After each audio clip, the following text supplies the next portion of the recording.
Hello everybody, you have tuned in to Eric Jose on Making a Murderer on YouTube. I cover virtually any aspect of making a murderer. I go over the evidence, the documents, the photos. So if you like, stay tuned, and in the future I'll have many more videos besides the one you're about to see. Hello folks, how you doing? We're here today to do a video about Brendan.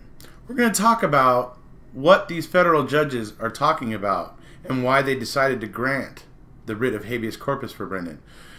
From Magistrate Duffin, the one who originally granted the writ of habeas corpus for Brendan, to Rovner and Campbell, the majority who made the decision in the Seventh Circuit Court who granted the writ of habeas corpus. We're basically going to look here in the interviews. I'm going to show you what they're talking about, the reasons that they cited, the constant and just repeating and repeating and repeating of certain things that, given Brendan's level of suggestibility, made his confession involuntary. It all comes down to special care when it comes to juveniles. That's what it comes down to. And any of us looking at those interrogations can tell there was no special care. No special care at all. They just wanted him to say what they needed him to say, and that is all that they would accept as the truth, and that is the honest truth of it. Because Brendan is clearly having trouble in these transcripts that I'm going to show you here first, these first set of documents, because I'm not going to show you the actual interview, the video of the interview on February 27th, just because the audio is so bad. The audio is so horrible on it, I don't want anybody to be able to say they couldn't hear it. So I went to the transcripts to get some of the gems from that interview here that you can see. And this is basically the first day where they're working on Brendan.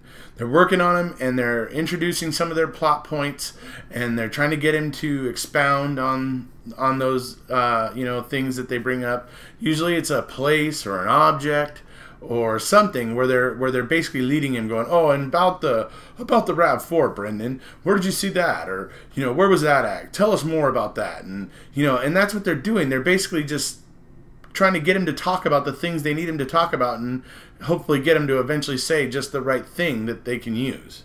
I mean, it's pretty obvious, but you also add in, you're going to see here in this document and stuff, you're going to see that they're clearly leading him. They're also reassuring him constantly, saying it's not your fault. It wasn't your fault. You don't need to worry. If anything, this is only going to help you. These types of things that they're telling him. And because Brendan is so suggestible, he trusted them. And when he found out that his truthful answers were not being accepted, he started trying to please them. He started trying to do what he felt that they wanted. And that, because, that's kind of the way Brendan is. And so we're going to move into it here. You're going to see. Okay, just keep in mind, we're talking about reassurances, approaching promises. We are looking for them feeding Brendan plot points. Where they're basically saying, we know something happened here or around this, and we want you to tell us more. And so Brendan either goes silent, as you're going to see in this one. He goes silent a lot because he's so confused as to what he's supposed to do. He's actually just, a lot of times you see just dots next to his response, or nothing, not even dots, where you can obviously tell that Brendan was just like sitting there confused and trying his best to figure out what was going on. Anyway, we'll move into the document right now so you can see it, and then we'll come on back. Fassbender, Mark's obviously laying out a tape recorder on the table. We'd like to tape the interview. Okay, no problem with that, if that's all right. You're not under arrest, you know that. You're free to go at any time you want. Just listen to us. You don't have to answer any questions if you don't want to, and stuff like that, okay? And I would really appreciate it if you would just kind of relax and open up with us. We're not here to jump down your throat or get in your face or anything like that. I know that may have happened before and stuff like that, but we're not here to do that. We're here more to maybe let you talk a little about how you've been feeling lately and stuff. I have a feeling there's some things on your mind, and I just want to give you the opportunity to talk about them. I want you to talk to us. Talk about what you're thinking about, feeling maybe. I know something's bothering you, and you know it's got to be a real heavy on you. Wiegert, you've had a tough go of it lately, I'd imagine, huh? Brendan says, yeah. We definitely understand that. We're not here to hurt anyone. We just know if you got a chance to meet Teresa's mother and stuff, you've got to know them a little, and you'd know that they were decent people too. And just like I think your brothers are and your mom is, and people don't realize that because of all the bad press and stuff, and that's all we're thinking about, just to bring justice, no matter how hard or how much it hurts. For Teresa, this feels pretty awkward, but go ahead and tell us what's been bothering you. Notice how they're there for justice, but only for Teresa in their own minds. Nobody else's justice matters. Nobody else's rights seem to matter. That's kind of what I take away from reading that. I don't know. That last part just bothers me a little. Also, Fassbender's last sentence there. This feels pretty awkward, but go ahead and tell us what's been bothering you. Does it feel awkward, Detective Fassbender? I imagine it would when you coerce a confession out of a highly suggestible 16-year-old who takes special ed classes. I can imagine that would feel awkward. I think that's one thing I can finally agree with you. That he's gone and I can't see him, Brendan says. Fassbender, that Steve is gone? You're pretty close with Steve, he asks. Brendan, I helped him fix cars and that. So I just want to jump in here real quick. You notice there, after all that lead-in that Fassbender does and everything, and they're talking about what's bothering him, and so they ask him to go ahead and open up with them and tell them what's been bothering him, and Brendan, the first thing that Brendan speaks about is the fact that his Uncle Steven's gone. And that's what he's asking him. Oh, you mean like he's gone? Talking about Steven. And that's when Fassbender's like, oh, you mean Steve? Oh, you were close to him? You see, it's almost like they don't know Brendan at all. And Brendan says, yeah, I helped him work on cars and stuff. I mean, it's pretty obvious here that that's the first thing Brendan thought of when they were talking about what's been bothering him. Now, maybe he probably was a little too embarrassed to talk about his girl trouble with these two gentlemen, you know, that he barely knows. But, I mean, we all know that was indeed something that was bothering him as well, pretty deeply. He was worried about his weight, that it was making him unattractive, and, you know, he was having a hard time. He was a teenager, going through normal teenage things, having the normal teenage concerns that you have at that time. He wanted to be attractive to the girls. He was becoming aware of his image, you know. So, anyways, I just thought it was interesting. The first thing he thinks of is Steven when they're talking about what's bothering him. Just thought I wanted to point that out there real quick.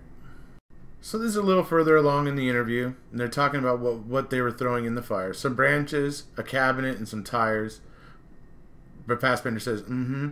Did you see any body parts? Brendan, silence. Fassbender, you know, if you think you saw something in the fire and it's starting to bother you or you're feeling bad about it, the only way it's ever gonna end is if you talk about it. I gotta believe you did see something in that fire. You know why I believe that? Because Teresa's bones are intermingled in that seat. And the only way her bones were intermingled in that seat is if she was put on the seat, or if the seat was put on top of her. So this is basically Fassbender theorizing his theory of what happened and stuff right to Brendan, so that Brendan can actually know what he's looking for. Pretty much. Precisely. He's laying it all out here. Look how long he goes on. As I said, we're not going to say that you did, and we're not going to say that you didn't.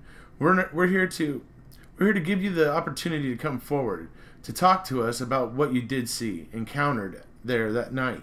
We want to know a lot of the reason that we're doing this because of how old you are. 16, 17, they don't even know.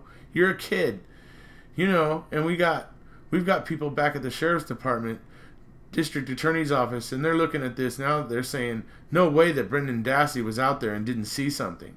They're talking and trying to link Brendan Dassey with this event. They're not saying that Brendan did it. They're saying that Brendan had something to do with it or to cover it up, which would mean Brendan Dassey could potentially be facing charges for that. And Mark and I are both going, well, he's a kid. He had nothing to do with this. And whether Steve's got him out there to help build a fire, and he inadvertently saw some things, that's what it would be. It wouldn't be that Brendan actually helped him dispose of the body. And I'm looking at you, Brendan, and I know that you saw something. And that's what's killing you more than anything else. Knowing that Stephen did this, it hurts. Whether it was an accident, that Stephen did it, however it happened, he's got to deal with that. Truthfully, I don't believe Stephen intended to kill her. I don't know how it happened, but Stephen knows, only Stephen knows how it happened, and potentially you. Do you know how it happened? What did you see in the fire? So he basically lays it out for him, basically a outline of what he wants basically Brendan to kind of confirm, so that when he's asking questions later, Brendan can think back on that monologue there and hopefully spit out something that he wants to hear. That's truly what that is. Brendan right here doesn't really know what to say, then says some black, and then doesn't know what to say, and then says some garbage bags on there. Fassbender, And what was in the garbage bag? Brendan doesn't know what to say. Again, Fassbender, garbage bag, and they were plastic? Plastic melts quick, right? Brendan, well, I would burn the garbage. Where did you get these bags from? From his garage. He was saving it for a bonfire. Says Fassbender. Brendan, because we invited some friends over, but they canceled. Fassbender, yeah, I know how hard this is. You know that you saw him put some garbage bags on, but I can look and I can't see in your eye, but by your look, I can tell you know of something. You know you saw something or somebody, something's laying heavy on you. We wouldn't be here bothering you if we didn't know that. We've gotten a lot of information, and you know how some people don't care. Some people back there say, no, we'll just charge him. We said, no, let us talk to him. Give him an opportunity to come forward with the information that he has and get it off his chest. Now, you can make it look however you want. Really care. So there's Brendan telling the story that is, in his mind, truthful, and immediately Fassbender interrupts him. Remember how he was just telling us all how he wanted to let Brendan talk. Well, then he interrupts him here with this big monologue, telling him, basically scaring him with all kinds of stuff. Tell us what you knew. That way you don't have to feel bad for Stephen. You have to tell the truth. You have no choice in that. Someone had killed someone, and like I said, I don't think Stephen intended to do it, but it happened. He still has to pay the price for that. I hope you understand that. He didn't do the right thing. How are you going to live with yourself with the rest of your life knowing what you know?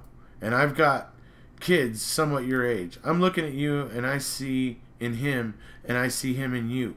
I really do. And I know how that would hurt me too. I know how much he would hurt because of what he did. No, and how he felt for the person and what he saw and what he knows. I'm not here, like I said, I am here to give you the opportunity to get this off of your chest. Mark and I. We're cops. We're investigators and stuff like that. But I'm not right now. I'm a father that has a kid your age. I want to be here for you. There's nothing I'd like more than to come over and give you a hug right now. 'Cause I know you're hurting. Yes, I do want to give justice to this and to the Hallbox too. You want to tell me what you saw and what you heard? Because I know that something is intensely bothering you.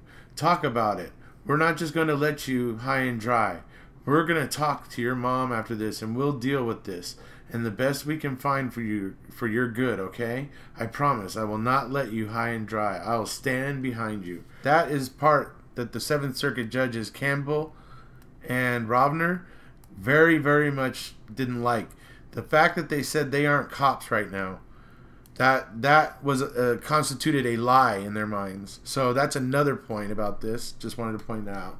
It also bothered them because it's right here where they're saying they're not cops, where they're also telling Brendan multiple times that they will not leave him high and dry, that they're going to work with him and work very strongly to be advocates for him in this. And so, I mean, this was another issue that the judges Campbell and Rovner had a huge issue with, was this particular monologue that that we see right there.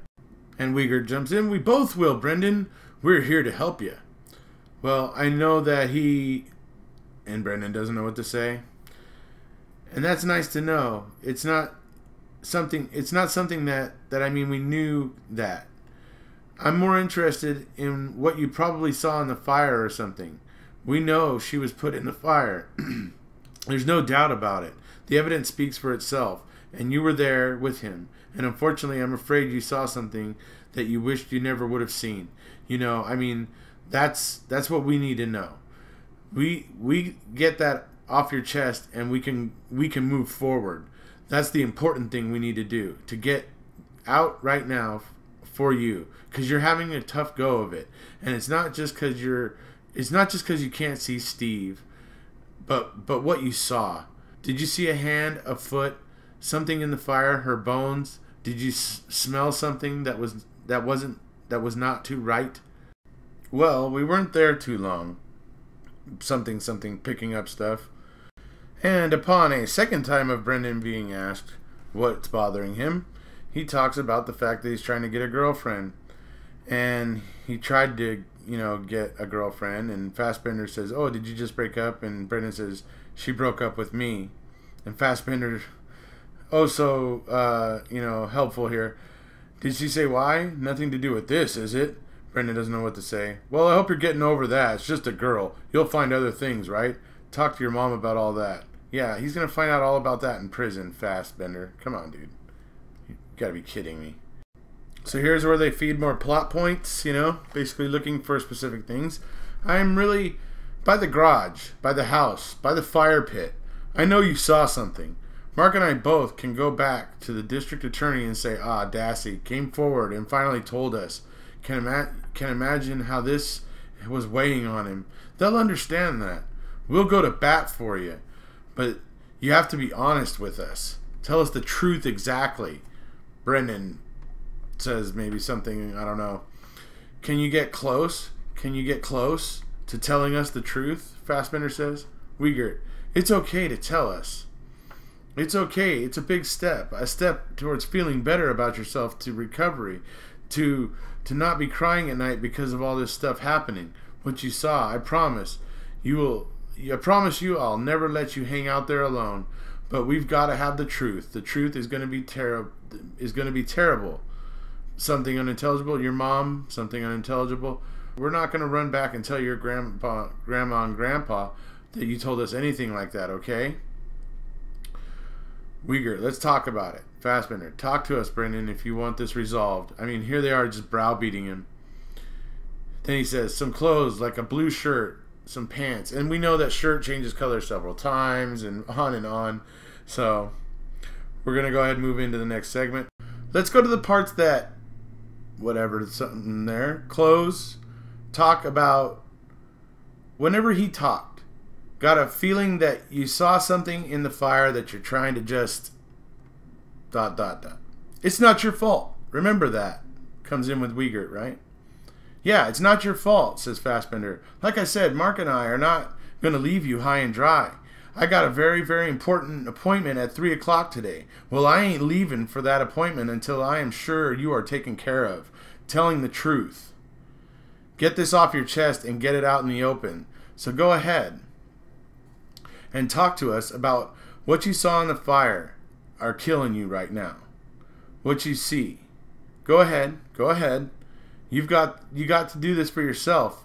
I know you feel it's going to hurt Steven, but actually, it's going to help Steven come to grips with what he needs to do. More important, this could help you. How long you think are going to put up with this? We found some flesh in that fire too. We know you saw some flesh. We found it after all of the burned. I know you saw it. Tell us. You don't have to worry about. You won't have to prove that in court. A phone rings. Tell us what you saw. You saw some body parts. You're shaking your head? Tell us what you saw. Okay, so I'm going to step in here for a second and point out a couple things. Number one, did you see where they talk about we won't leave you high and dry? And that babble about I got an appointment today that's very important, but I ain't leaving here until I know that we got you taken care of, telling the truth. You know, you need to get this off your chest. You know, basically leading him. And then, like what we were just seeing here, where they're basically feeding him the fact that, yes, they found flesh in that fire, which I don't think would have been commonly known. And that they were using that to basically say, you know, there was flesh in that fire, so that Brendan will just, like, believe them and therefore tell them something they want to hear. They're feeding him plot points and telling him, tell us more about this. The fact is, I don't think Brendan knows, because as you're going to see in this document, you keep getting these responses from Brendan that aren't responses. He's just silent. It's just like ... or not even ...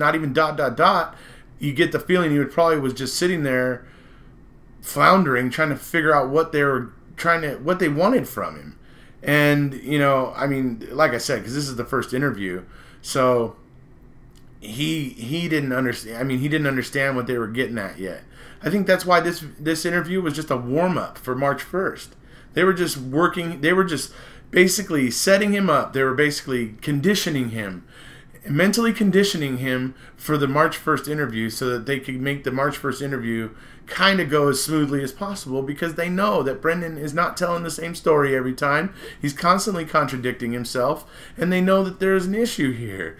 I mean, don't even get me started on Fassbender and Wiegert, man. These guys are investigators, and they should have been able to size Brendan up. It's their job to size people up on a daily basis when they're dealing with criminals and stuff. And it is their job to size people up. And the fact that they somehow didn't realize that Brendan was highly suggestible, and the way that he kept telling them different stories, because he was trying to tell them what they wanted to hear. And they kept telling him, don't lie. Because if it was something they didn't want to hear, then it was, oh, that's a lie. So Brendan didn't know clearly what they wanted all the time, and it's, you know, that's the way that this interview goes. So we're going to go back into it right here, and just like I said, this is the first interview. Just look how often Brendan is basically not responding, because he's just, in my opinion, completely confused by the situation. Brendan, silence. You all right? You all right? What other parts did you see? Brendan, toes. Then Fassbender suggests, part of a foot too? What other parts of a body? Did you see part of the arm, legs? I know, it's alright. Did you see part of her head, the skull? Brendan, I seen... Then interrupted by Fassbender. Okay, a human body. Did you say anything to Steven? Was he hoping you didn't see that, or what? Brendan doesn't know what to say. Where? The body parts that you saw, where were they, on top of the tires or underneath the tires? Brendan doesn't know what to say. Pardon?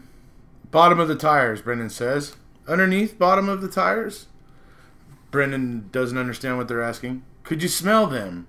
No, Brendan says, which is an obvious problem. You would smell tires and you would smell flesh burning. Both of those things would create a horrendous smell. And for Brendan to say no is kind of just proof that he was not there. It pretty much didn't happen. But anyway, Fassbender. All right, we got a lot of important stuff out there. Take a breath. Let's go over the parts that you mentioned. Okay, so you mentioned toes, fingers, parts of the hand and feet, and then what you thought maybe a stomach area or a midsection torso. Did you see any parts of the legs? Parts of the legs or arms? You sure you didn't see her? Now this is very hard. It's easy, not easy, but it's easier to say you saw a toe or a finger. But when you start saying to me, or I saw a head or a face or hair, and you know, stuff like that, that's when it hurts. But I find it very hard that you didn't see a skull or a head. Did you see part of the head, face, or skull? So basically trying to get Brendan to admit to seeing Teresa's face, so that they can actually put a face to the flesh that's in the fire. And that's all that is. He's pushing Brendan. He's fact-feeding Brendan and pushing Brendan so that they can get that. And how does Brendan respond? Somewhat. Fassbender, somewhat? I know this is hard, Brendan, but can you describe what you saw when you mean somewhat? Like her forehead. Did you see any hair? When you say her forehead, was it white bone already, or was there still flesh on it? Kind of confused. A little bit of flesh. A little bit of flesh? Were all the body parts connected yet? Brendan doesn't know what to say. Wiegert, yes. Did you say yes or no? I'm not sure. Brendan, yeah. Wiegert, yes. Fassbender. So all the body parts were pretty much connected when you saw the toes, which means they were probably connected to the feet, correct? Which means the foot is connected to both legs. So I'm just going to ask you these questions. You're saying that you've seen body part. You're pretty much seeing a body. Is that accurate? You saw her body in there? So that was basically Fassbender basically trying to tell Brendan, well, if you saw this, then you can assume that the rest of it was there. So go ahead and tell us. That's essentially what that is. Uyghur, did you ask him, talking about, did he ask Stephen why he did it? Brendan, no response, because he made that up and now he doesn't know how to continue with the lie. What exactly did he say? He said you saw the bones and you said to him, why did you do it? Or did you ask him if it was a body, or how did that go? I asked, why did he do it? Okay, and he said exactly what? That he, and then he doesn't know what to say because he doesn't know how to go on from there. Did he tell you where he did it? Brendan doesn't know what to say. He also doesn't know how to say things like Stephen would say them, and therefore Weeks and Fassy accuse him of lying a lot because he doesn't know what to say. He doesn't know how to say things the way that Stephen would say them. And so Wiegert and Fassbender are obviously very keen to point that out to him because they need something they can use. And if they try to use statements from Brendan saying that Stephen said this, but it doesn't sound like Stephen at all, they know it's not going to work. But anyway. So it says, what did he tell you about the truck? You saw her car, didn't you? Her RAV4? Where is it when you saw it? On the other side of the street. Where did you see it later? Was it in the garage later? Did you see it in his garage? There you go. Trying to already kind of assert areas, plot points. Talk about this. Talk about the garage. Talk about the RAV4. Okay, so there you have it. There's a small example from the February 27th interview of Brendan Dassey, where you can see some of the things that the 7th Circuit majority judges were talking about. A lot of things there, like the fact we're not cops right now. We have kids your age, and right now I look at you and I see him and you, and I see you and him, and I want to come over and give you a big hug, and all those things those are the things that the 7th Circuit judges, that the majority that voted or that ruled to give Brendan Dassey his writ of habeas corpus. Those were the things that they were citing. And it wasn't just one or two things. It's the cumulative effect of all of the things. This is just one interview. I'm going to do an entire other video on the March 1st interview, so that I can do it justice. But this is just the first one, and you can see all the things that they're talking about. They're right there. The fact feeding, the plot points. The fact feeding, for instance, that they were talking about there was flesh on the bones that they recovered from the burn pit. That would not be a commonly known thing. That would be kind of similar to the gunshot to the head thing, because that would be something that not everybody at large in the public would know. So, that they're fact feeding. They're giving him the information that he needs to be able to feed back to them a proper confession that they can use. So that's basically why these judges, Magistrate Duffin and Judges Campbell and Rovner, have ruled to give Brendan his writ of habeas corpus.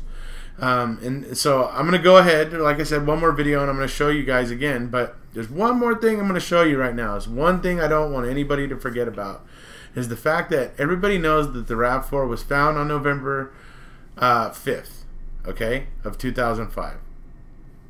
Okay? On November 6th, Brendan was already getting singled out and pulled over and interrogated/interviewed in the back of a cop car when he was up in Crivets. Him and his brother got pulled over when they were on their way to get soda. And he gets interrogated. There is a very, very clear and distinct promise made to Brendan that day, early on. And the reason why I bring this up is because this promise that was made to him on November 6th, I'm sure, stuck in his head. And when he was getting all of these assurances and reassurances from Wiegert and Fassbender when they were interrogating/interviewing him, yeah, I'm absolutely certain that Brendan was probably remembering this clip right now that you're about to hear. Okay, so why'd you not tell us the truth about when you saw her leaving? I was scared. Okay, let's get beyond being scared. Let's get beyond the idea of you getting in trouble and going to jail, because it's not going to happen, okay? Tell us anything more. Did you actually see her leave, or did she stay there? I actually seen her leave. Okay, so there you see that basically on November 6th, basically early on in the investigation, day after the RAV4 is found, they were singling out Brendan, and there you hear a very, very clear and distinct promise made to Brendan. And I am absolutely certain that Brendan remembered this Officer O'Neill saying that to him on November 6th when he was sitting there with Wiegert and Fassbender, and they were giving him all of their reassurances. I'm sure all of these things were culminating together and allowed Brendan to think that he could trust them. So I that's why I put that clip in there, because I feel like everybody needs to know that there was actually a clear and distinct promise made at one point. But that's, once again, that's why this particular interrogation or interview will never see court. They will never use that interrogation from that clip you just heard in court, because that promise already nullifies it. So it's already off the table, as it were. If they were to try to retry Brendan, they could not use the interrogation which you just heard right there, because of that promise that's in it. So I just like to point it out, because I'm sure it resonated with Brendan. I'm sure he remembered it on March 1st. And that's about it for this video. If you haven't already, please hit subscribe, and we'll see you.